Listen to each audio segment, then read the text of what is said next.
Chapter 1. A Lonely Child. Prince Edward was born in 1894.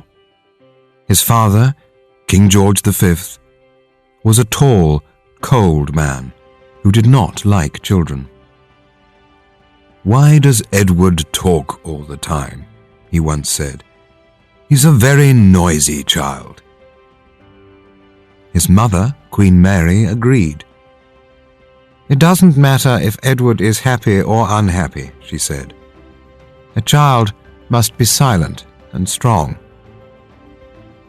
The family lived in Buckingham Palace, which had 600 rooms.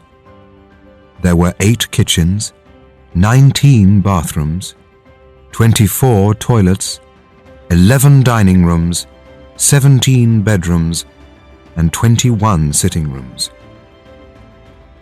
Edward once told a story about the house. "Buckingham Palace was very big, and people sometimes got lost. One night my mother, my father, and I were sitting in the dining room. We were waiting for our dinner. We waited, and we waited, but the food did not come. After 20 minutes, my father was very angry. He stood up and went to the kitchen. 'Where is the cook?' he shouted. 'And where is my food?' 'But sir,' the cook replied, 'your dinner left the kitchen 15 minutes ago. Hasn't it arrived yet?' 'No, it hasn't,' my father shouted. 'And I'm hungry.' The king left the kitchen and began to look for the food. 10 minutes later, he saw a woman who was carrying 3 plates of meat and potatoes. 'What happened to you?' my father said. 'Why didn't you bring us our dinner?' 'I'm sorry, sir,' the woman replied. 'There are a lot of dining rooms. I couldn't remember where to go. But if you return to the table, sir, this time I can follow you to the right room.' Edward did not go to school with other children. He stayed in Buckingham Palace, where he had a special classroom just for him. This is how Edward described his lessons. "My teacher, Mr. Hansel, was a thin man. He never smiled and his nose was very red. We had lots of books, but they were all very boring. They were full of words and they didn't have any pictures. Sometimes I stopped reading and looked out of the window. Mr. Hansel got very angry.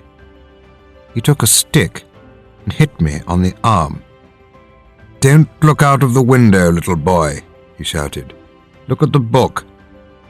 He hit me many times, and my arm was red.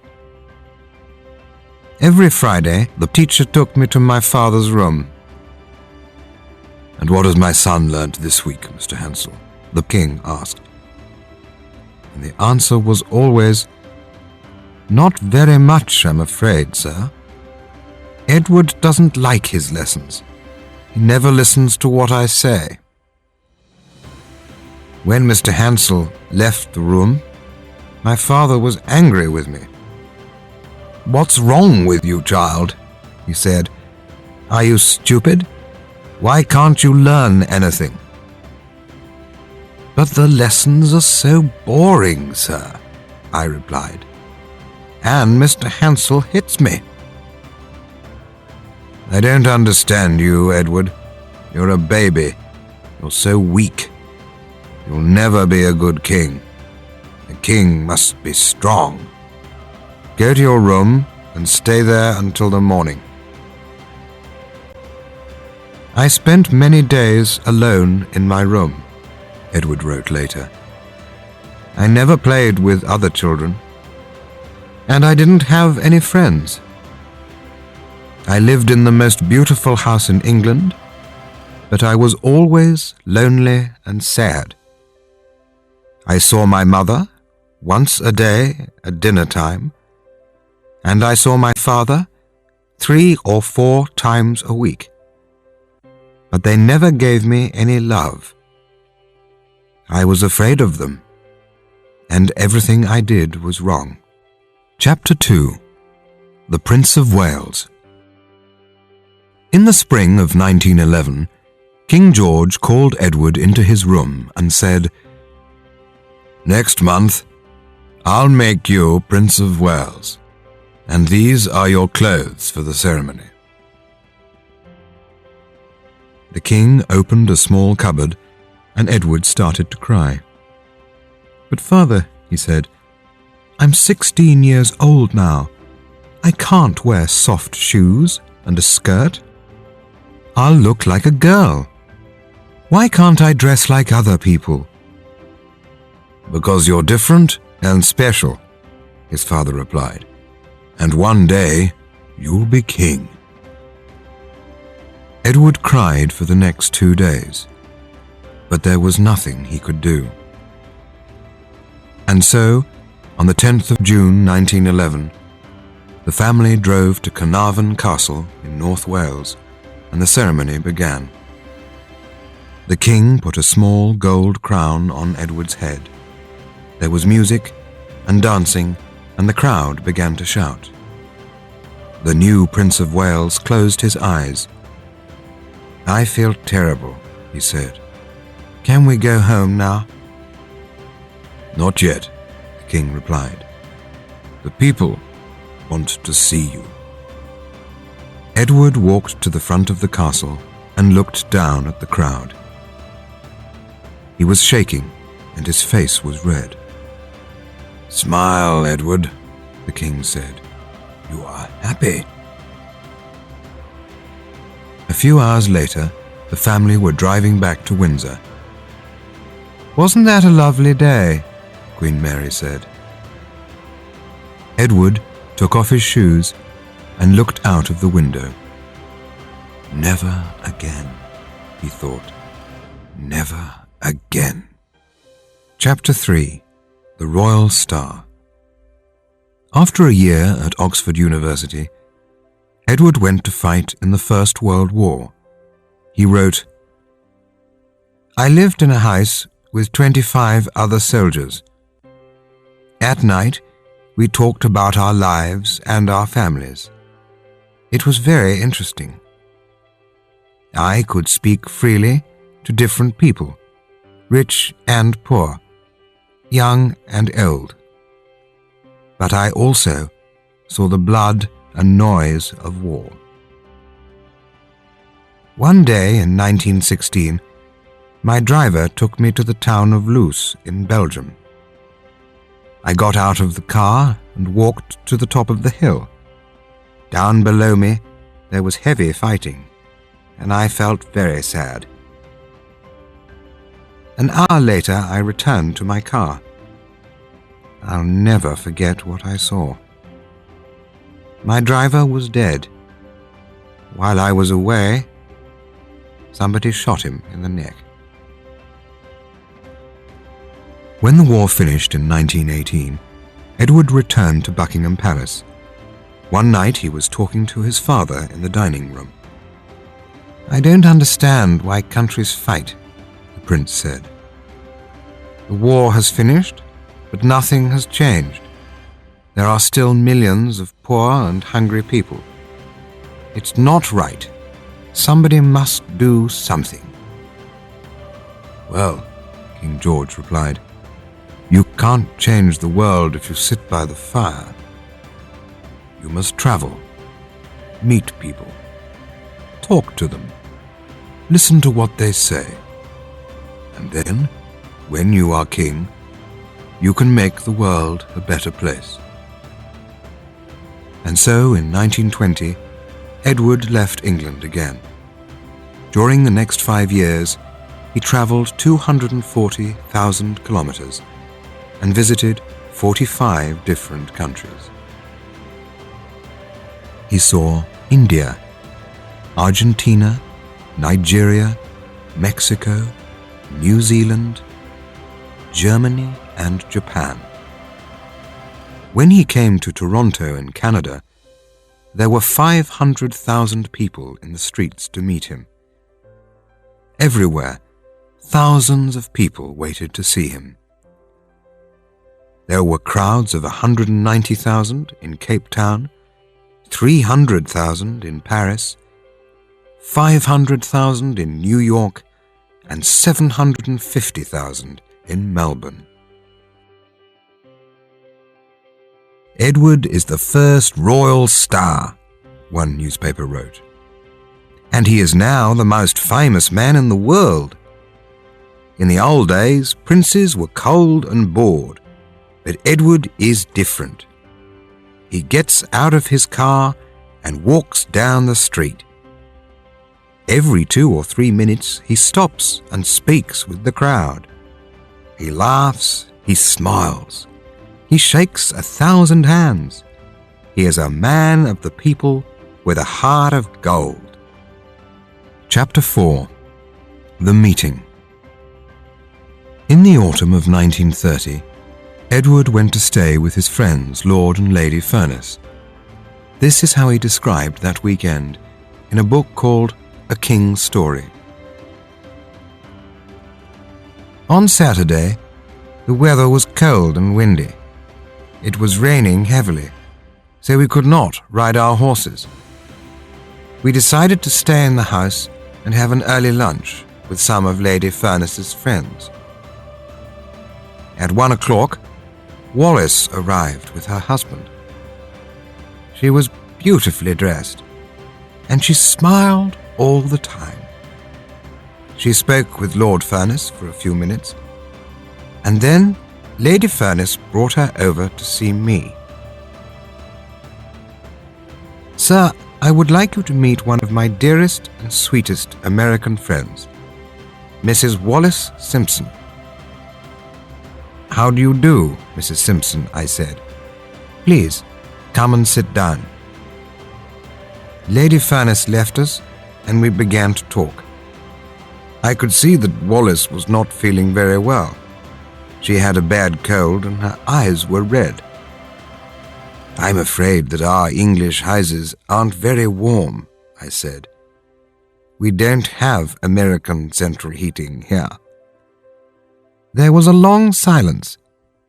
Mrs. Simpson turned her face and looked out of the window. Then she said, "You have disappointed me, sir." "And why is that?" I asked. "Because everybody asks me about American central heating. I thought that the Prince of Wales would talk about something more interesting." I began to laugh. "What's the matter, sir?" Wallis asked. "Have I said something wrong?"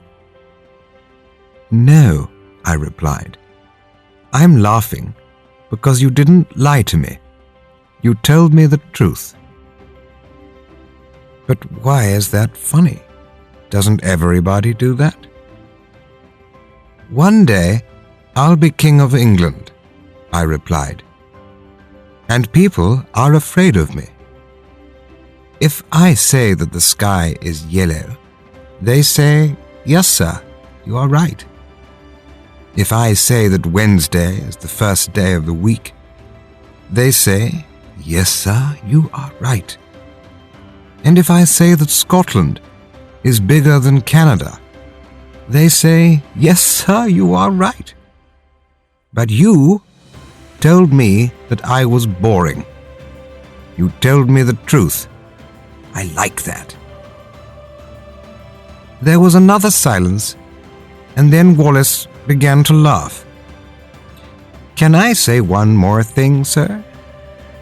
"Yes, Mrs. Simpson. What is it?" "It's your trousers, sir." "My trousers?" "Yes, sir. They are black and your shoes are brown. These two colors don't look right together." I stood up and looked in the mirror. "Yes, Mrs. Simpson, you're right. I look very strange. The next time we meet, I will be better dressed." When lunch was ready, we walked through into the dining room. I sat at one end of the table, and Wallis sat at the other end. I was watching her very carefully. I thought how beautiful her hands were. She began talking to Lady Furness, and then, a few minutes later, she turned and smiled at me. I felt very happy. After lunch, Wallis came over to say goodbye. "My husband and I have to leave now, sir. We're going to another party in London." I wanted to speak to her, but I could not find the right words. I don't know why. We shook hands, and Wallis walked away. I went into the next room and sat down near Lady Furness. "Tell me about Mrs. Simpson," I said. "What would you like to know?" she asked. "Everything," I said. "Then perhaps, sir, you would like to walk in the garden. We can talk more freely there." We stood up and left the house by the back door. We walked slowly through the trees, and Lady Furness told me about Wallis. Chapter 5. Wallis. This is how Lady Furness described Mrs. Simpson's early life to Edward. Wallis was born in Baltimore. She never knew her father. He died when she was 5 months old.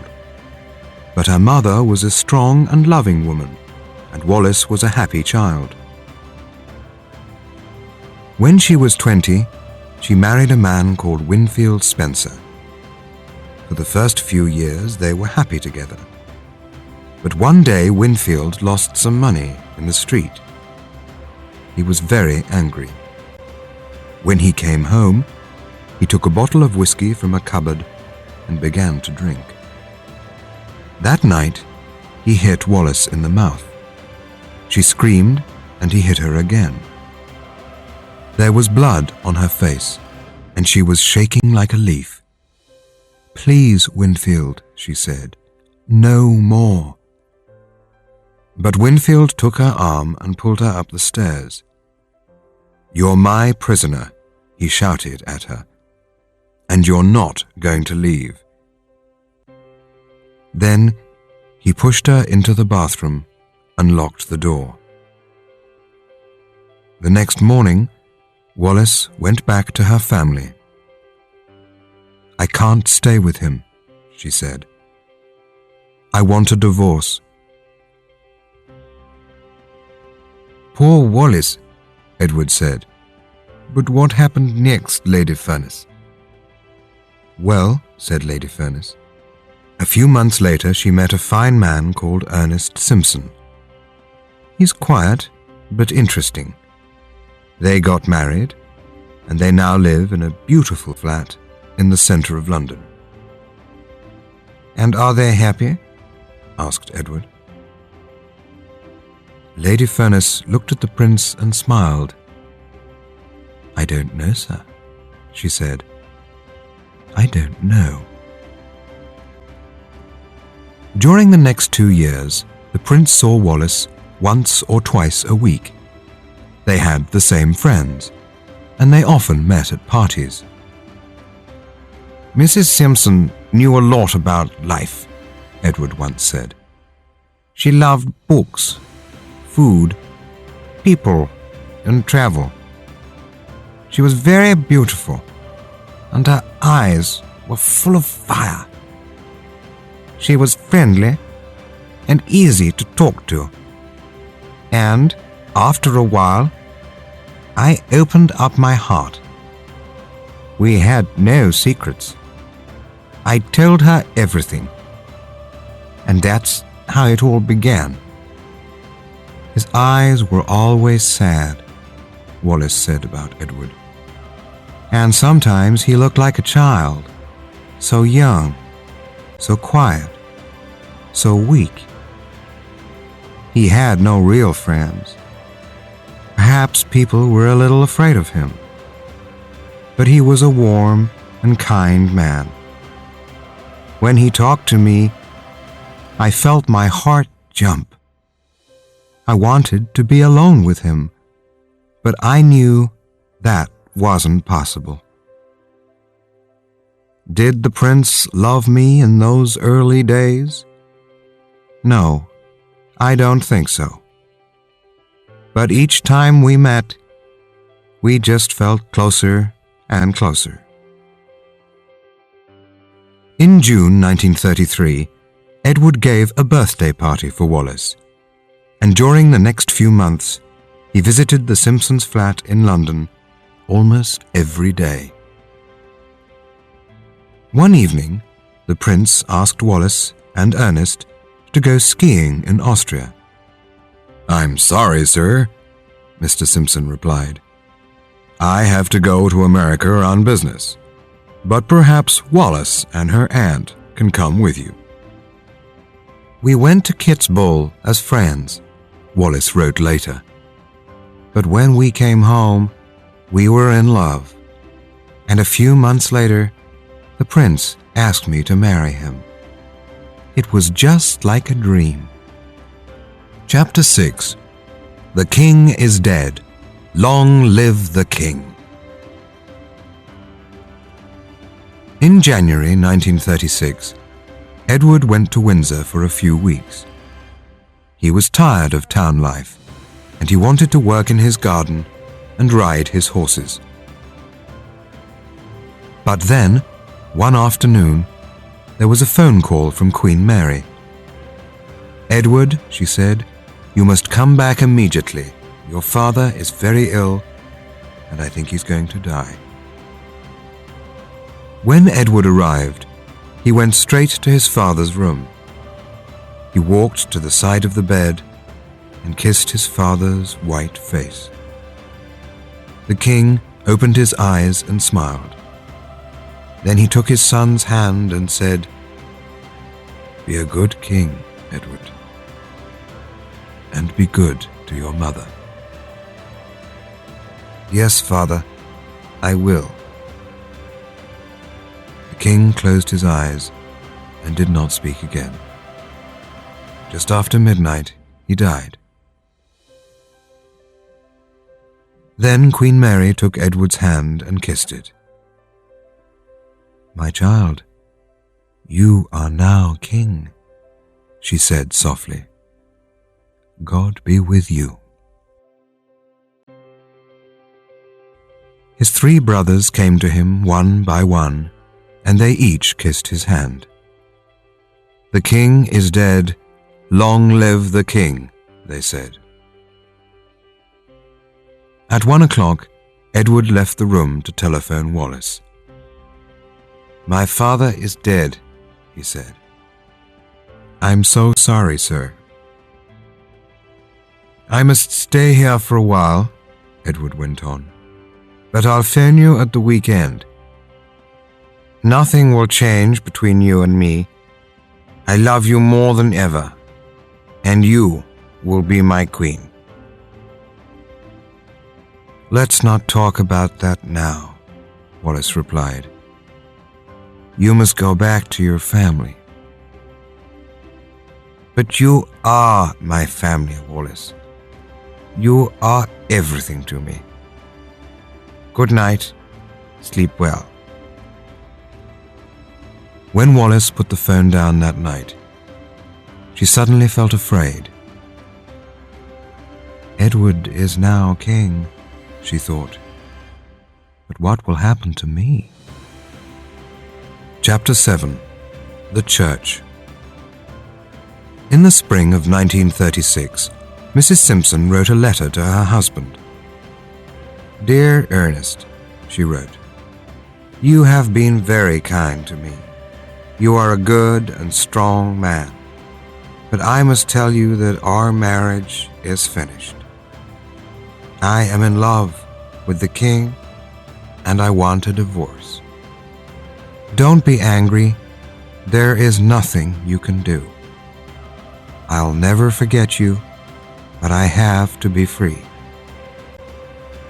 Ernest replied immediately. "Your letter arrived this morning. I will do what you ask, but I'll never stop loving you. And if you need me, I'll always be here." That night, the king and Wallis met at a small restaurant in Piccadilly. Edward read Ernest's letter again and again. "That's wonderful news," he said. "Nothing can stop us now." The next day, when Edward came down to breakfast, Gordon Lang, the Archbishop of Canterbury, was waiting for him. "Good morning, Gordon," the king said. "How nice to see you again. And what can I do for you?" For a minute, the Archbishop said nothing. Then he opened a small black bag and took out 3 newspapers. "I have come to see you about Mrs. Wallis Simpson," he began. "The newspapers say that you want to marry her. Are these stories true, sir?" "Yes, Gordon. Wallis is going to be my wife." "But that's not possible," the Archbishop replied. "You know what the Church thinks about marriage and divorce. Divorce is wrong in the eyes of God." Edward smiled and then said, "Can I ask you some questions about God, Mr. Lang?" "Yes, of course, sir." "Is God happy when 2 people fall in love?" "Yes, sir, but..." "And is God happy when 2 people fall in love and get married?" "Yes, sir, but..." "And is God happy when 2 people fall in love, get married, and live happily together?" "Yes, sir, but..." "Then, Archbishop, Wallis and I will make God very happy. We are in love. We'll get married, and we'll live together happily." "But you don't understand, sir," Mr. Lang replied. "The Church says that divorce is wrong. Mrs. Simpson cannot leave Mr. Simpson and then marry you. You must forget about her and find another woman. Please, sir, I must ask you to think again." "That is not possible," Edward said softly. "When Wallis is free, I shall marry her." There was a long silence. The Archbishop looked down at the floor and shook his head. "You're making a big mistake, sir," he said. "The Church is very strong, and we will not have this woman as our queen." Suddenly, Edward stood up, his face red and angry. "Thank you for coming," he said, "but I have nothing more to say, and I want to be alone." The Archbishop stood up to go, but then turned and touched the king's arm. "Please, sir, think again. The Church will be against you." "I don't care," Edward replied. "I have God on my side, and that is all I need. Goodbye, Mr. Lang." Chapter 8. The Storm. In July and August, Wallis and the king sailed the Mediterranean. They met Prime Minister Metaxas in Greece, Kemal Ataturk in Turkey, and King Boris in Bulgaria. But that summer is famous for Edward's clothes. On the journey from Athens to Istanbul, the king took off his shirt to get brown in the sun. It was hot, and 10 minutes later he was asleep. So he did not see the young photographer who was now taking pictures of the king. When Edward returned from the Mediterranean, there was a letter waiting for him. It was from Mr. Albert Thompson of Birmingham, who wrote, "I saw a picture of you in the newspaper this morning, and I felt very angry. I have never seen a king dressed as badly as you were. No shirt and no tie, no socks, no hat, and in short trousers. How could you, sir?" Edward showed this letter to Stanley Baldwin, the Prime Minister. "What do you think of this?" the king asked. "Mr. Thompson is right, sir," the Prime Minister replied. "You want to be modern, but the people don't like it." Edward put the letter on the fire. "And do you think that divorce is modern, Mr. Baldwin?" The Prime Minister sat down. "Yes, sir," he began. "I've read about this Mrs. Simpson. She has 2 husbands still alive. And you must understand what that means, sir. She cannot marry a king." "But I cannot live without her," Edward said. "Then, sir," the Prime Minister replied, "I can see there's a storm coming. I have talked to your family and to Archbishop Lang, and we will not have this woman as our queen." That night, the Prime Minister and the King spoke for many hours. There were hundreds of questions, but only one answer.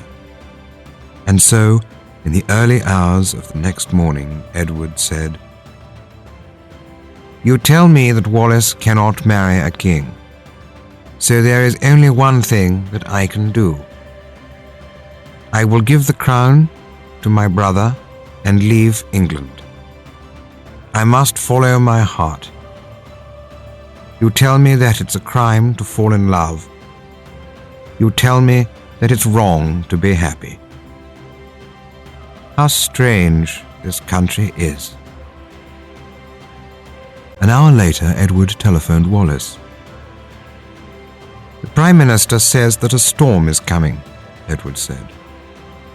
"So I want you to go away."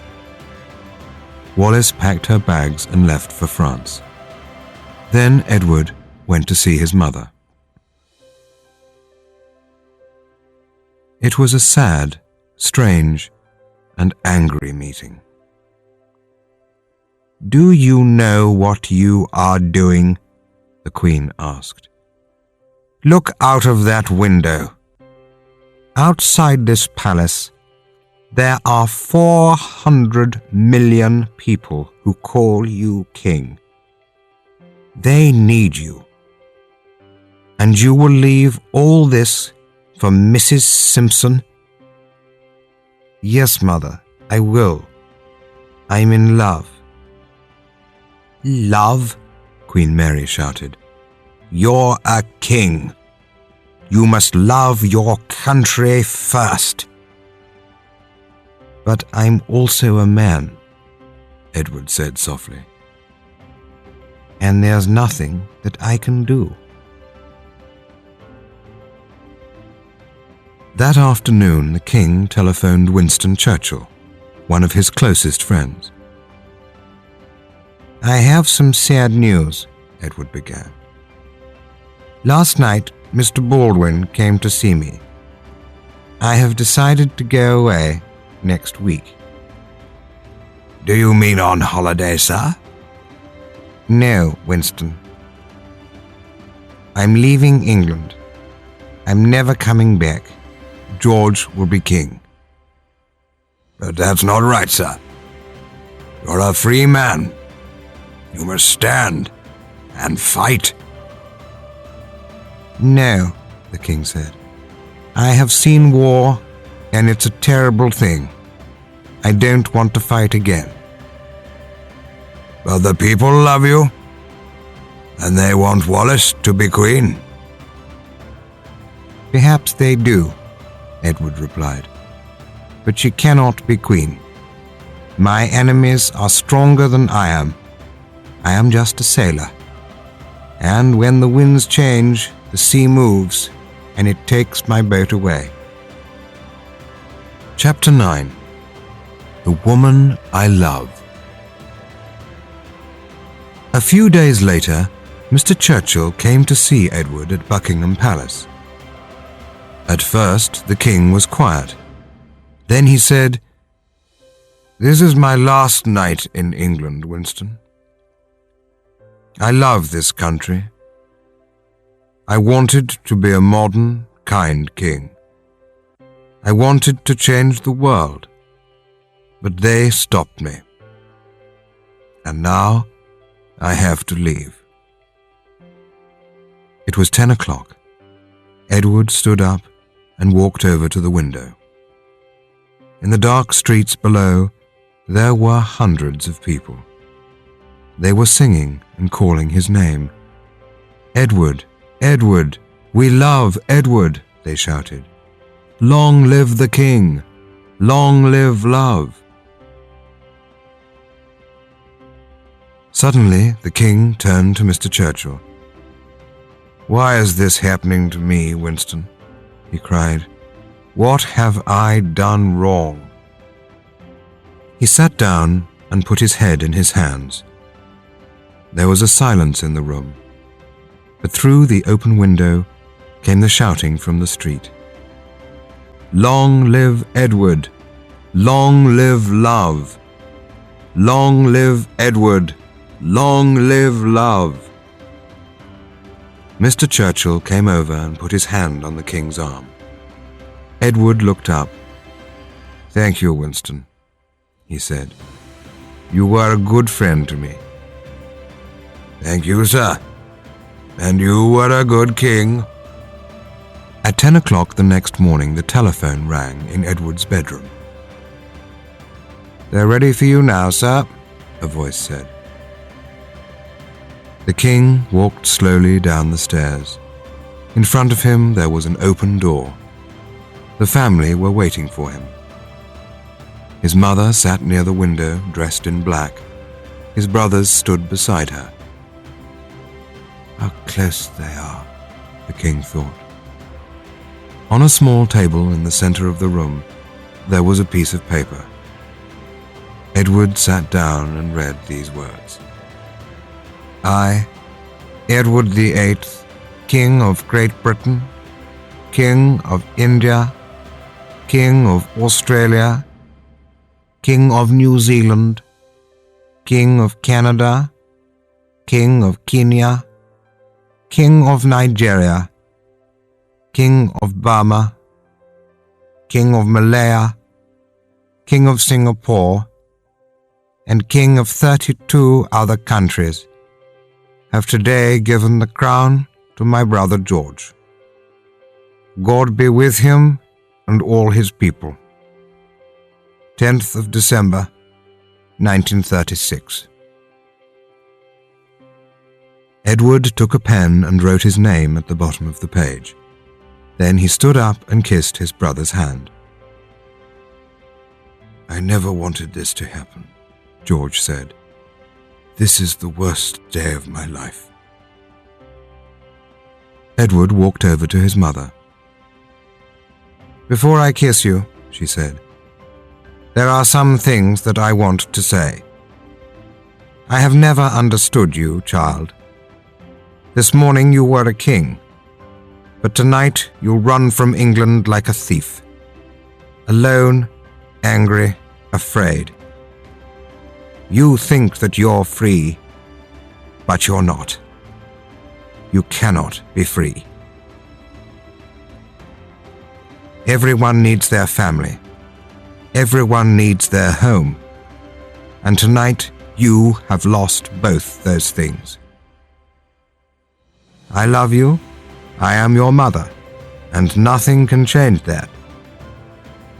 But if you marry that woman, you will break my heart. Go now. It is all very sad." Edward kissed Queen Mary's hand. Then he turned and walked away. The next day, Edward returned to Windsor Castle. He went into a small, cold room at the top of the building. From there, he spoke on BBC radio to Britain and the world. This is what he said. "Tonight, for the first time, I can say a few words to you. Earlier today, I gave the crown to my brother George. He is now your king. I will soon leave this country and travel to France. My heart is with Wallis, and I cannot live without the woman I love. I don't know what will happen to me. Perhaps I will never see England again. But think of me tonight when I sail across the sea. God be with you. Long live King George." Edward left Windsor Castle and got into a large black car. It was now midnight and it was just beginning to rain. "Take me away as quickly as you can," he said. The car moved off into the darkness and the rain. "What a night," said the driver. "I think the sky is crying, sir." At 1:30 a.m., they arrived at Portsmouth. Edward got out of the car and a voice said, "The king is here." Edward stopped and looked out across the open sea. There was a thin, cold smile on his face. "King," he said. "No, I am not the king. I am just a man in love." Then he turned and walked onto the ship and into the night. Chapter 10. The Wedding. The next morning, Edward telephoned Wallis from Boulogne. "Did you listen to me on the radio?" he asked. "Yes, of course," she said. "And how did you feel?" "I was sitting in my room alone," Wallis said. "And when I listened to your words, I felt so sad. I put my hands over my eyes and I just cried. I couldn't stop myself. You have left everything for me. But I love you so much, Edward, and with me you'll be the happiest man in the world." "I am that already," he replied. "You are all that matters in my life." Edward married Wallis Simpson 6 months later, on the 3rd of June 1937. None of the royal family came to the wedding. Edward was 43, Wallis was 41, and they now took a new name, the Duke and Duchess of Windsor. A few weeks later, Edward wrote to his brother, King George. "I was surprised that you didn't come to the wedding," he wrote. "But Wallis is now my wife, and nothing can change that. As you know, we have a house in Paris, but France is not my home, and I want to live again at Windsor, with Wallis by my side." "I'm sorry, Edward," King George wrote back, "but you know how I feel about that woman. I do not like her. I will never like her. You can live here, but Wallis cannot." "My brother," Edward said later, "pushed me away like a dog. I will never forget what he did. And after that, I decided that I didn't want my family. They didn't want Wallis, and so I didn't want them." Chapter 11. Paris. For the next 30 years, the Duke and Duchess lived in Paris. They gave parties and travelled round the world, but they never went back to Buckingham Palace. When King George died in 1952, and Queen Mary died in 1961, Edward returned to Windsor for a few days, but Wallis stayed in France. "It's your family," she said, "not mine." But then, in 1966, the Duke and Duchess met Queen Elizabeth, the daughter of King George, at a small party in London. After 30 long years, it was time to forget the past. Elizabeth kissed the Duchess and touched her arm. Then she turned to the Duke and said, "Wallis is so beautiful, Uncle. I think you're a lucky man." "That day, Elizabeth was very kind to us," Edward wrote later. "But why couldn't my mother or my brother say those words to me?" On BBC television in 1969, the Duke and Duchess spoke about their life together. "Do you argue?" someone asked them. "No, not really," the Duchess replied. "But there's one thing about my husband that I really don't like. He is always late. It doesn't matter if he's meeting a queen, a president, or a film star. He can never arrive on time. I don't know why. I have tried to change him, but it's just not possible." The Duke smiled and touched her hand. "I know that I'm often late," he said, "but on our wedding day, I arrived at the church 20 minutes before you. I was early and you were late." "Yes, that's true," the Duchess said, and they both laughed. "You could see real love in their eyes," one newspaper wrote. They were on television, but they forgot about the cameras and the millions of people who were watching. They were just two people in love. The Duchess was famous for her jewelry. "After my husband," she once said, "I love jewelry more than anything else in the world." And after 35 years with the Duke, she had hundreds of pieces, which came from all over the world. "I have never met a more beautiful woman than Wallis," Edward wrote, "and I love giving her presents. She has given me so much happiness. I buy her jewels to say thank you."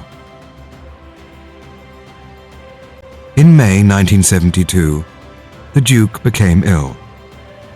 When the doctor arrived, he listened to Edward's heart and then said, "How many cigarettes do you have a day, sir?" "About 40 or 50, the Duke replied. "But please don't ask me to stop. I've smoked for 60 years, and I cannot change now." That night, Edward called Wallis into the room. "I feel very tired," he said, "and I'm afraid. I love you. I have been very happy with you. And you have been a wonderful wife. When I die, I want you to take my body back to Windsor. Will you do that for me?" "Yes, of course," she said. And they both began to cry. The Duke of Windsor died 1 hour later with Wallis by his side. 3 days later, a blue aeroplane arrived in Paris. Wallis went back to England with the Duke's body, and for the first time in her life, she entered Buckingham Palace. A week later, the Duchess returned to France, and for the next 14 years, she lived alone in Paris. The big house was dark. The doors were locked, and she did not go out. In the afternoons, she sat in the dining room with Edward's love letters. They were so beautiful, she said. I read them again and again. But then in 1986, Wallis became ill. She went to a small hospital near the house, and a few days later she died. Without Edward, she once wrote, my life was empty. She was buried in England next to her husband at Windsor. It's a strange thing, one newspaper wrote. When they were alive, the Duke and Duchess could never live in Britain. It was only in death that they could be there together. Chapter 12. Long Live Love. In 1970, 2 years before his death, Edward said, there are some people who think that I was wrong to give away my crown. But they don't understand true love. When I was young, I lived in Buckingham Palace. I could have anything that I wanted, but I wasn't happy because my heart was empty. Then I met Wallis, and everything changed. For half of my life, I have lived here with the most beautiful woman in the world, and she is everything to me. When I sit in my garden, with the Duchess by my side, I sometimes think about my early life. I remember the days alone in my bedroom. I remember the teacher who hit me with a stick. I remember the war and my travels around the world. And then I remember the crowds of people below my window who shouted, "Long live love." On my last night in London, I spoke with Winston Churchill. In the middle of our conversation, he said, "I think, sir, that the best things in life are free." I have never forgotten those words. And now, many years later, I understand what they mean. You cannot buy happiness, and you cannot buy love. To be happy deep inside your heart is the most wonderful thing in the world. I have been a lucky man. And so I say, thank God for Wallis, and long live love.